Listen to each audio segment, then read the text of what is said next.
Hello, it's Sadie Boulay, and welcome back to Black American Lineage. Thank you for your support.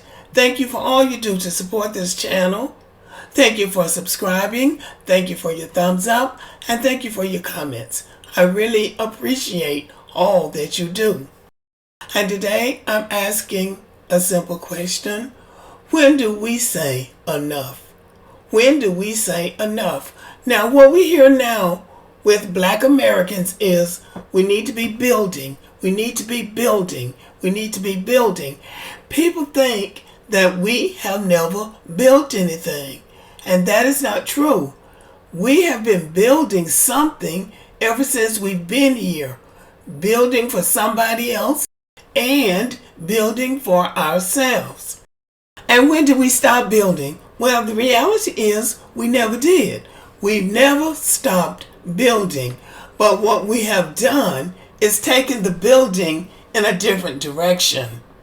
Because what we know is that when we start trying to build communities and separate from the dominant society, white people, they come for us.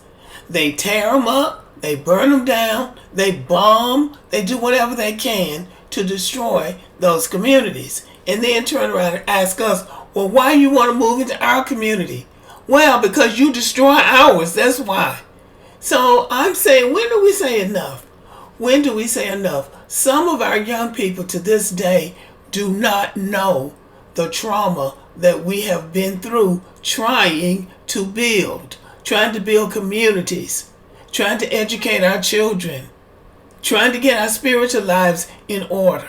We've had a heck of a time trying to do those things. So just as a reminder, I'm going to show you this TikTok compilation. This is a list of 5 black towns that were destroyed to create structures of white progress. Oscarville, Georgia, was burnt down in 1912 after a white woman was found unalive. The assumption was that a black man violated her.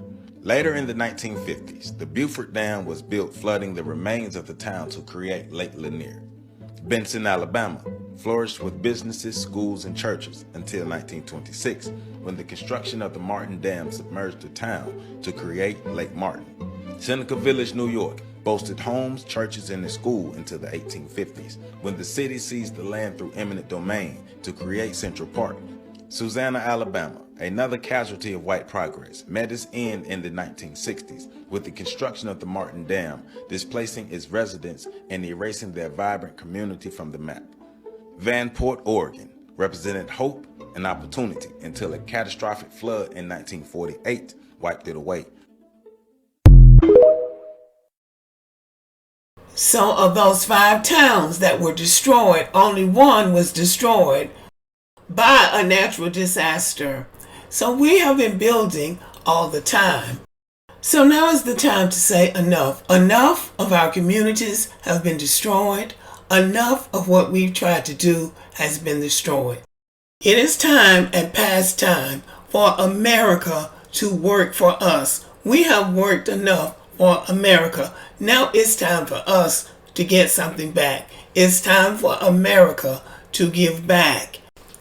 So as we start thinking about the reasons why we need reparations, these things have to be factored in. Not just the slavery, not just the Jim Crow, but the destruction of our communities, including churches. All of these things have to be factored in. When we say a debt is owed, when you destroy property, you're supposed to have insurance.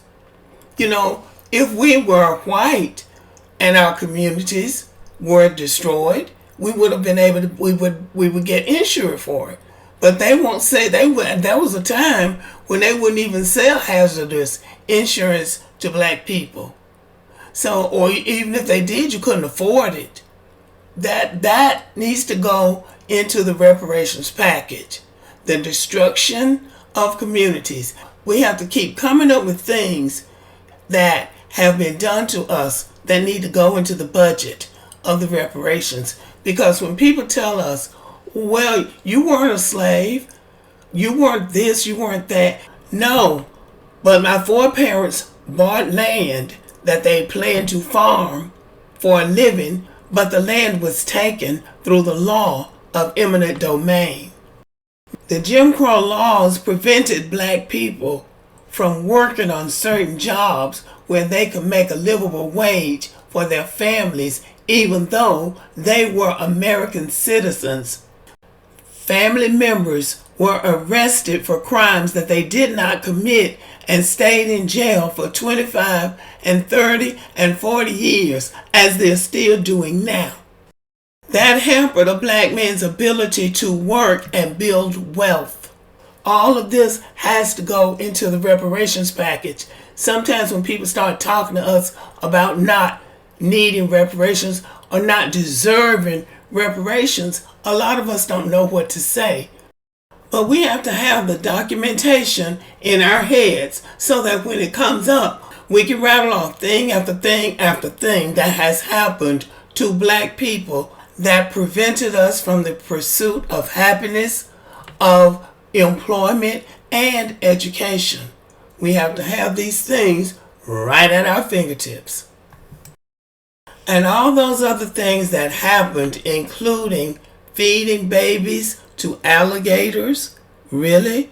Is that what human beings do? That needs to be put on the table. That needs to be put into question. Really?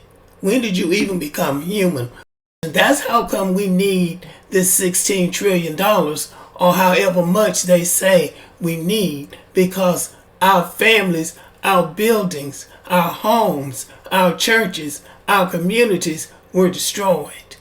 So that has to go into the reparations package. Okay, y'all, let me know what you think about this. Thank you for listening. Subscribe to the channel. Give me a thumbs up, leave a comment, share the video, and as always, have a great day.